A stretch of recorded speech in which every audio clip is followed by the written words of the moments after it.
Hello दोस्तों, आज हम बात करने वाले हैं फ्राइडे द 13th पार्ट 2 के बारे में।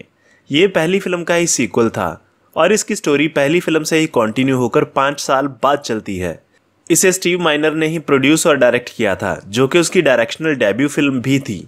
तो विदाउट वेस्टिंग मच टाइम शुरू करते हैं मूवी की एक्सप्लेनेशन।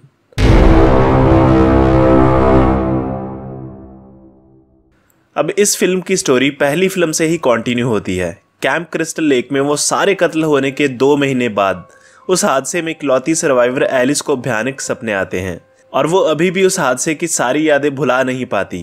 और एक दिन ऐसे ही वो बुरे सपने से एकाएक जाग जाती है, जहां उसे लगता है कि जेसन उसे मारना चाहता है, पर वो सिर्फ उसका एक सपना होता है। यहाँ उसकी माँ फोन करके उसका हालचाल पूछती है, क्योंकि उसे अपनी बेटी की फिक्र होती है। इसके बाद उसे एहसास होता है कि उस घर में उसके अलावा भी और कोई है, तो वो आइस पिकर लेकर उसे मारने जाती है। पर वो उसकी पालतू बिल्ली होती है जो भूखी होती है, तो वो उसके लिए फ्रिज में से खाना निकालने जाती है।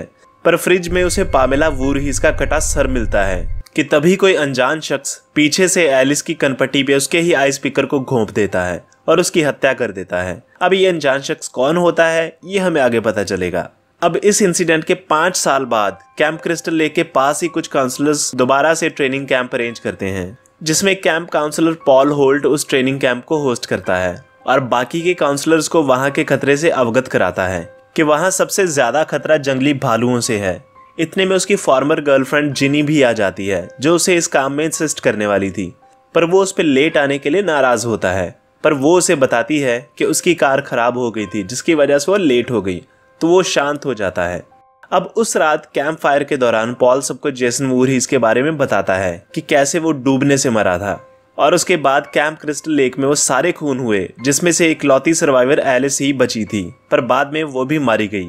और वहां के लोगों का ये मानना था कि जेसन अभी भी जिंदा है। जब सब लोग बड़े ध्यान से उसकी स्टोरी सुन रहे होते हैं कि एकाएक मास्क पहने कोई व्यक्ति वहां आ जाता है और सब डर जाते हैं।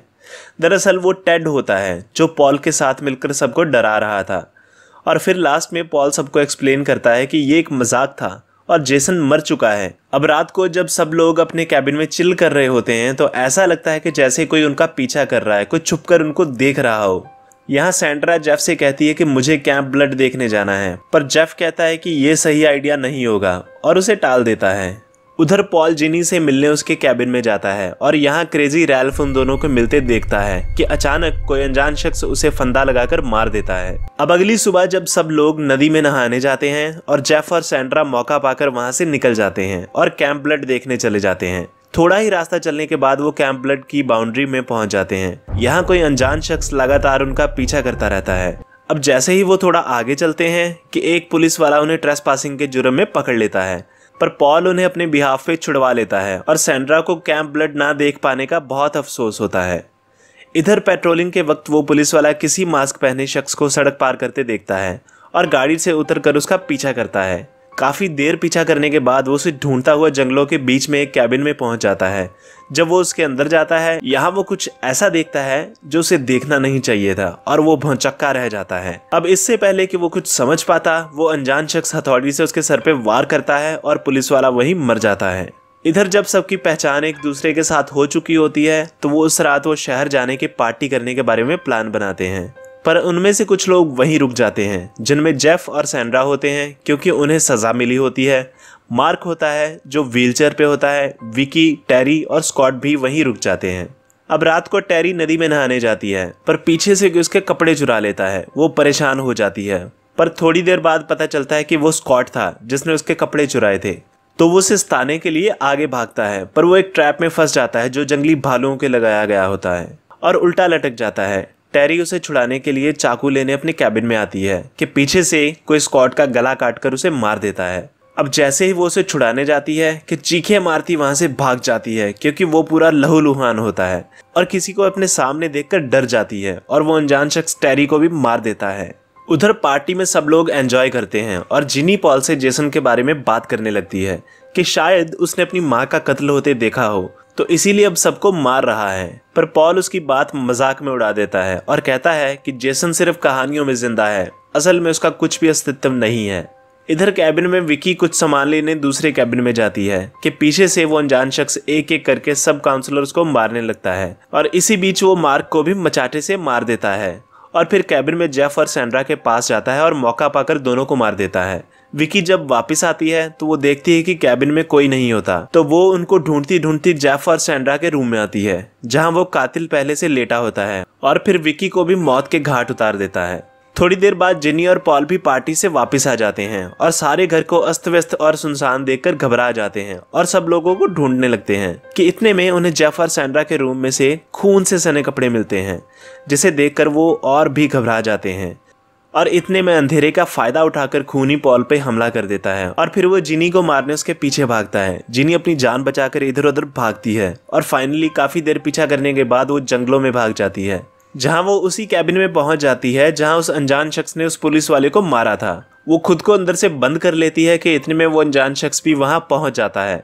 यहाँ वो पामेला वूरहिस का कटा सर देखती है जो कि एक टेबल पे पड़ा होता है जिसके आसपास लोगों के शव पड़े होते हैं।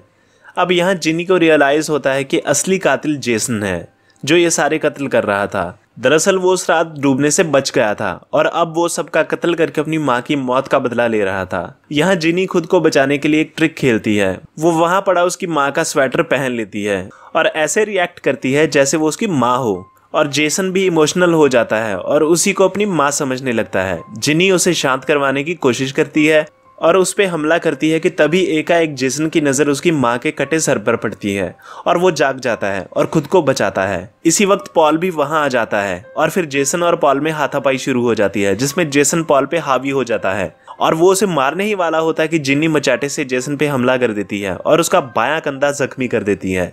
जख्म इतना गहरा होता है कि वो उसे मरा हुआ समझ लेते हैं और जाने से पहले उसके चेहरे से मास्क निकाल कर देखते हैं, पर व्यूअर्स को जेसन का चेहरा नहीं दिखाया जाता। अब पॉल और जिन्नी वापस अपने कैबिन में आ जाते हैं और चैन की सांस लेते हैं कि तभी दरवाजे पे कुछ दस्तक होती है, तो पॉल और जिन्नी काफी डर जाते हैं, पर ये टेरी का पालतू कुत्ता मफिन होता है। वो रिलैक्स हो जाते हैं कि तभी पीछे से अनमास्क जेसन जिन्नी पे हमला कर देता है। अब यहाँ सीन कट हो जाता है और अगले सीन में सुबह हो जाती है जहाँ जिन्नी को एम्बुलेंस में डालकर हॉस्पिटल ले जाया जाता है। वो पूरा टाइम पॉल के बारे में पूछती रहती है पर पॉल का कुछ भी पता नहीं चलता और लास्ट सीन में पामेला वूरहिस का कटा हुआ सर दिखाया जाता है जो इस बात का संकेत होता है कि हो ना हो जेसन अभी भी जिंदा है, क्योंकि अभी तक किसी को भी उसकी बॉडी नहीं मिली थी। और इसके साथ ही मूवी यहीं खत्म हो जाती है। अब इसकी एंडिंग हमें कंफ्यूज कर सकती है कि लास्ट में आखिर पॉल के साथ हुआ क्या वो मर गया था कि अभी भी जिंदा था, और अगर जिंदा था तो कहाँ था।